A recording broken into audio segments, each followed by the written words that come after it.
جب آپ مدینہ سے مکہ جاؤ گے یہاں سے احرام باندھ کر جاتے ہیں، یہاں سے عمرے کی آپ نیت کریں گے، یہاں سے احرام باندھ کر مکہ جائیں گے۔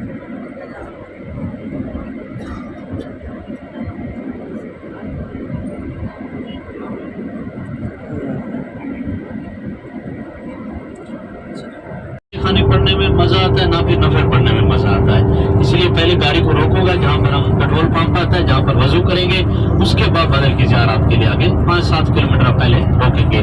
دوسری بات ایسے بنا، جس طرح کنویں کے بارے میں ہم سے پوچھ رہا ہوتا ہے، حاجی ہم سے ایک اور بھی سوال کر رہا ہوتا ہے۔ آپ نے ادھر دیکھا ہوگا ہر جگہ پہ بیر روا، بیر شفا پہ، جو مدینہ کی آپ نے زیارات کی ہوگی، وہاں پہ مکہ مدینہ کی جن گلیوں سے گزرو ہر دکان کے آگے ایک ہی زبان پہ ایک ہی لفظ لکھا ہوتا ہے، روحان باللسان۔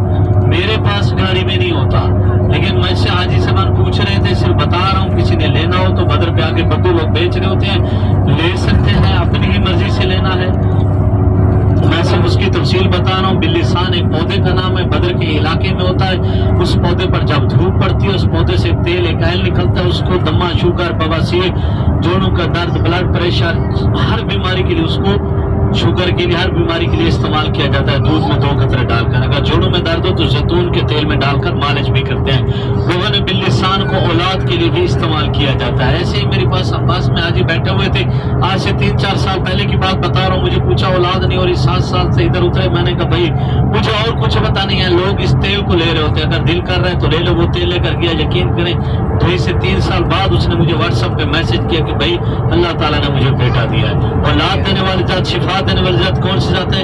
میرے اللہ کی ذات ہے۔ یہ صرف بہانہ ہی بننا ہوتا ہے، اگر آپ کا موڈ و ارادہ ہو۔ اگر بدر پہ خالص نہیں ملتا تو میں کہتا ہوں پھر کسی جگہ پر نہیں ملتا، باقی مرضی آپ کی اپنی ہوگی۔ بہت سے لوگ وہاں پر بیچنے کے لیے کھڑے ہوتے ہیں، جدھر سے آپ کا دل کرے لے لیتے ہیں۔ مگر حجاج اکرام آپ صلی اللہ علیہ وسلم جب مکہ مکرمہ سے ہجرت کر کے مدینہ منورہ تشریف لائے تو مدینہ کے لوگوں نے آپ صلی اللہ علیہ وسلم کو پیار دیا، محبت دی، بہت سے کافر مسلمان ہونا شروع ہو گئے۔ اسلام کا غلبہ ہوتا جا رہا تھا، اسلام آہستہ آہستہ پھیلتا جا رہا تھا۔ جو مکہ کے کافر لوگ تھے ان کو یہ بات چبھنے لگ گئی کہ اسی طریقے سے اگر اسلام پھیلتا گیا، ہمارا جو غرور ہے، دبدبہ بیٹھ جائے گا۔ وہ آپس میں صلاح مشورے کرنے لگے، سازشیں کرنے لگے، کسی طریقے سے نعوذ باللہ مدینہ پر جا کر حملہ کر دیں اور مسلمانوں کو بالکل ہی ختم کر دیں۔ حملہ کرنے کے لیے کس چیز کی ضرورت ہوتی ہے؟ پیسے کی، پیسے کے لیے تجارت کی۔ تو انہوں نے ایک طریقہ کار اپنایا، ایک تجارتی قافلہ تیار کیا۔ سب کافروں نے اس کو پیسے دے دیا، اس کو مال دے دیا کہ آپ جاؤ تجارت کر کے آؤ۔ اس وقت قافلے نکلتے تھے تجارت کرنے کے لیے 1 سال، اس میں سے جو منافع ہوگا وہ مسلمانوں کے خلاف استعمال کیا جائے گا۔ اس تجارتی قافلے کا جو سپہ سالار بنایا گیا حضرت ابو سفیان رضی اللہ تعالیٰ، جو بھی مسلمان نہیں ہوئے تھے، اسلام قبول نہیں کیا تھا، کفار کے تجارتی قافلے کے سپہ سالار تھے۔ قافلہ مکہ سے شام کی طرف نکل پڑتا ہے، آپ صلی اللہ علیہ وسلم کو بھی پتہ چل جاتا ہے کہ کافروں کا بہت بڑا قافلہ تجارت کے گھر سے روانہ ہے، اس کے ارادے خطرناک ہے، اس نے بعد میں آ کر مسلمانوں پر حملہ کرنا ہے۔ تو آپ صلی اللہ علیہ وسلم نے تمام صحابہ کرام کو جمع کیا، مشورہ کیا۔ مشورے میں یہ بات طے ہوئی کہ سب سے پہلے اس قافلے کو روکا جائے، کیونکہ وہ قافلہ اگر کامیاب تجارت کر کے مکہ میں پہنچ گیا تو ان کے پاس طاقت جمع ہو جائے گی، اسلحہ جمع ہو جائے گا، وہ طاقت کے ساتھ مدینہ پر حملہ کر دیں گے۔ سب سے پہلے کافروں کی معاشی حالت کو کمزور کیا جائے، اس کے لیے 313 صحابی آپ صلی اللہ علیہ وسلم کے ساتھ تیار ہوئے۔ آپ صلی اللہ علیہ وسلم 313 کا قافلہ لے کر مدینہ سے نکل پڑے۔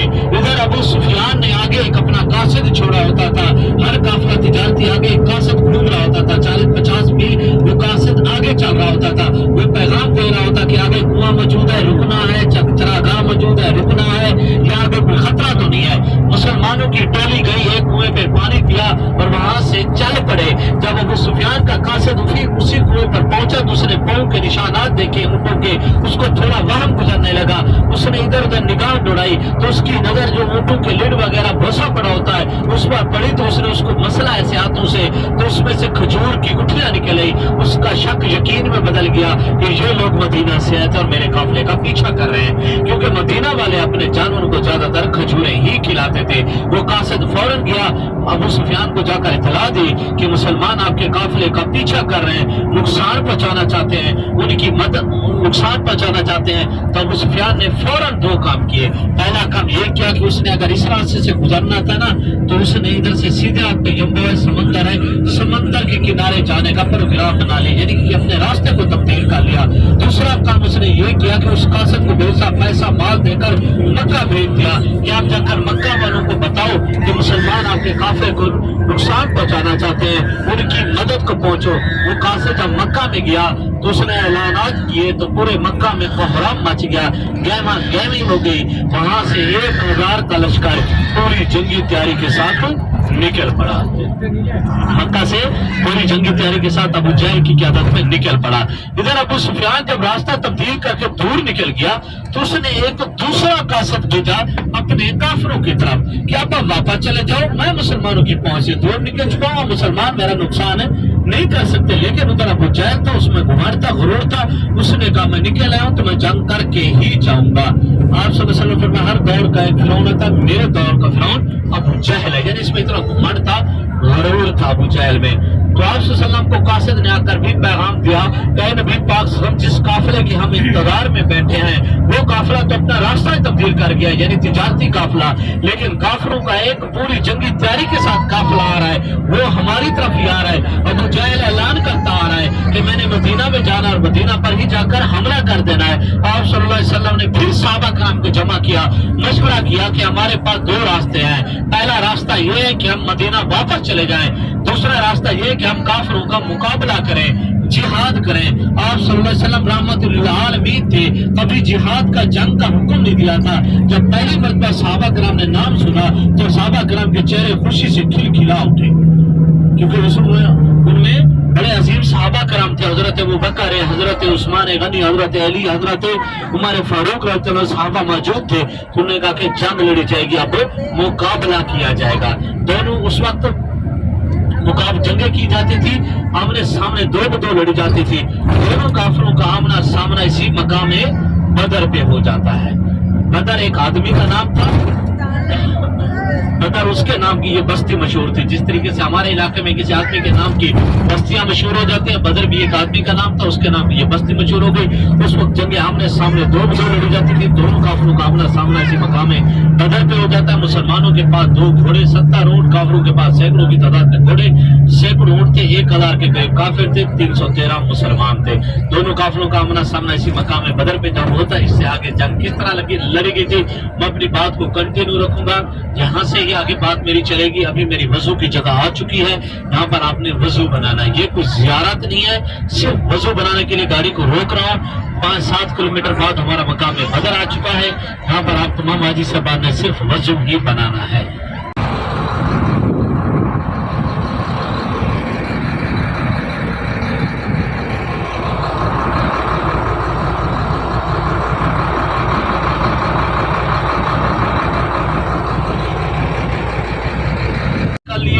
पहाड़ियों की चोटियों पर कब्जे कर लिए थे। मुसलमानों के हिस्से में रेत के टीले, रेत के मैदान है।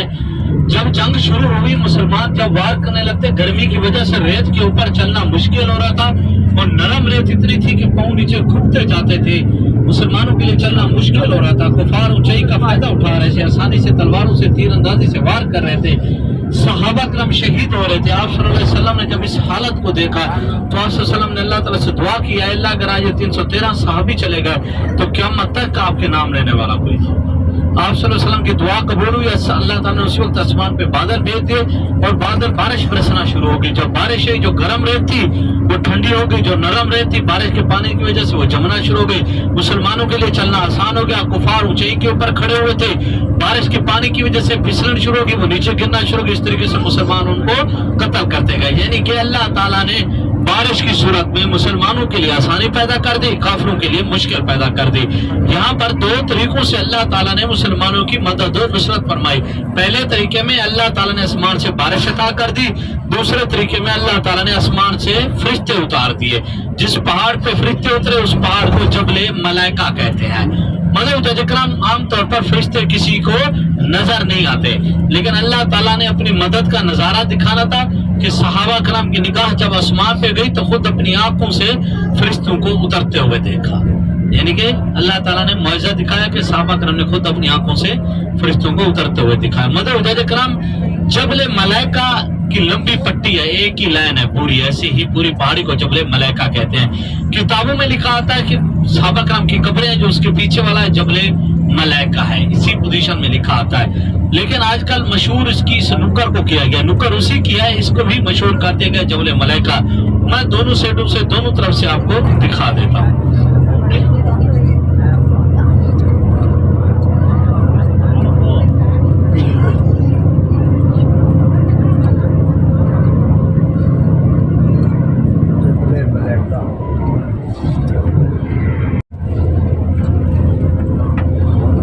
जबले मलाइका की बाउंड्री शुरू होती है, यहाँ पे तक चला जाता है। मैं दोनों साइडों से आपको दिखा दूंगा। आपके उल्टे हाथ पे जबले मलाइका, वो पहाड़ जहाँ पर फरिश्ते उतरे थे अल्लाह ताला ने मुसलमानों की मदद और नुसरत की खातिर।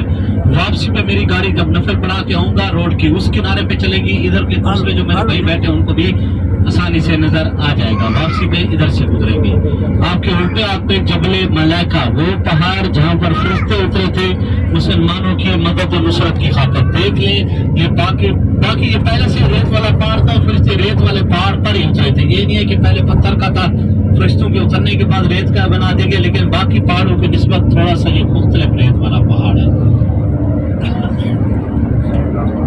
आपके उल्टे हाथ पे जबले मलाइका,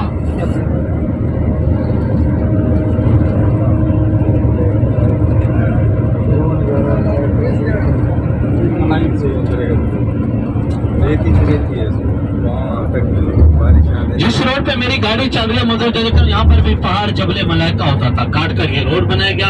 आपके सीधे हाथ वाली साइड पर जो पट्टी जा रही है ये भी जबले मलाइका की कहलाती है।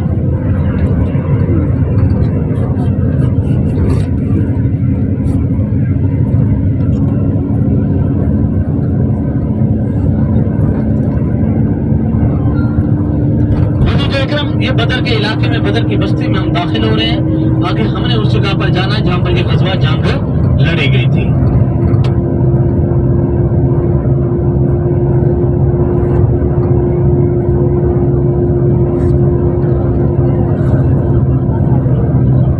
आगे सहाबा करम की कब्रें आ रही हैं। सहाबा करम का कब्रिस्तान है, पूरी जन्नतुल बकी की तरह तरतीब होती है। कुछ पता नहीं चलता कौन सी कब्र किस सहाबी की है।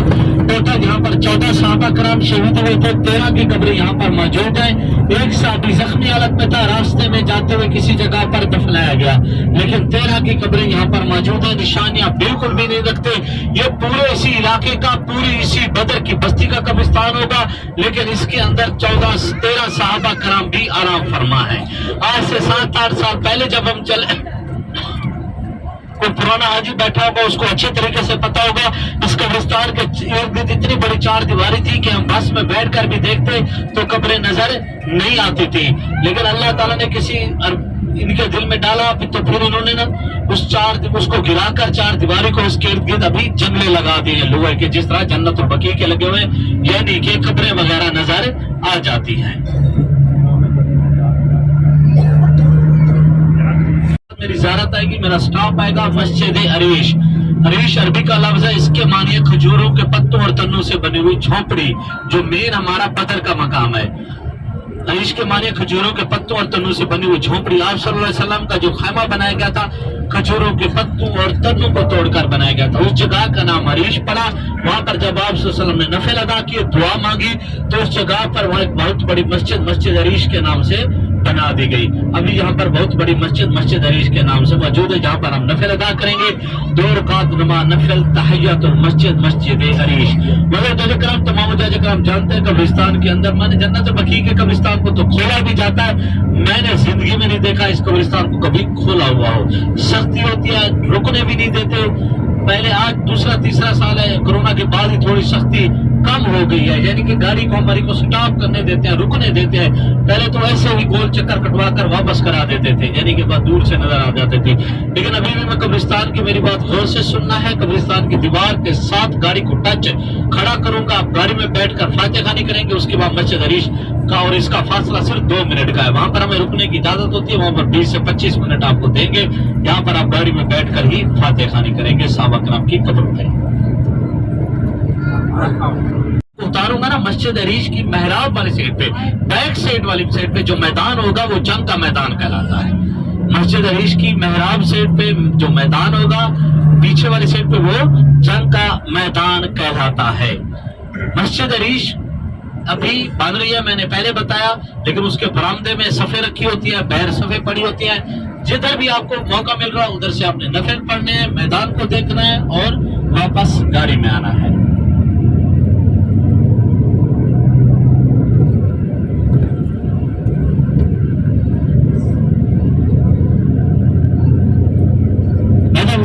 आगे नाम भी आते हैं सहाबा कराम के जो इस गज़वा के अंदर शहीद हुए थे। 14 सहाबा कराम।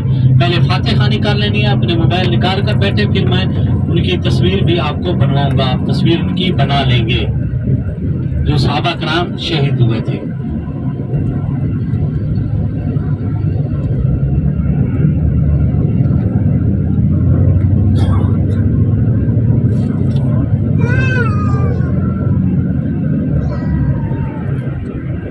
ये पूरे इसी इलाके का, पूरे इसी बदर की बस्ती का कब्रिस्तान है। इसके अंदर 13 सहाबा कराम भी आराम फरमा है, निशानियां बाउंड्री बिल्कुल भी नहीं है, लेकिन ये अटल कन्फर्म बात है कि 13 सहाबा कराम आराम फरमा है।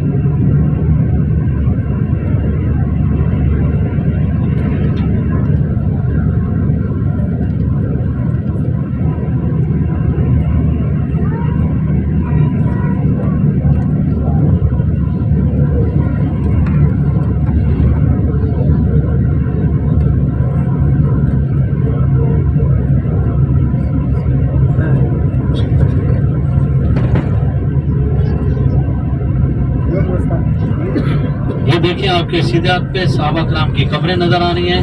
पहले इन कब्रों को देख लें, फिर आगे नाम की मैं तस्वीर बनवाता हूँ। पहले कब्रों को देख लें, फातिहा खानी कर लें घर से, बस में बैठकर जिस मकसद के लिए वो मकसद पूरा हो। गाड़ी सुकून से फातिहा खानी करनी है, सुकून से गाड़ी को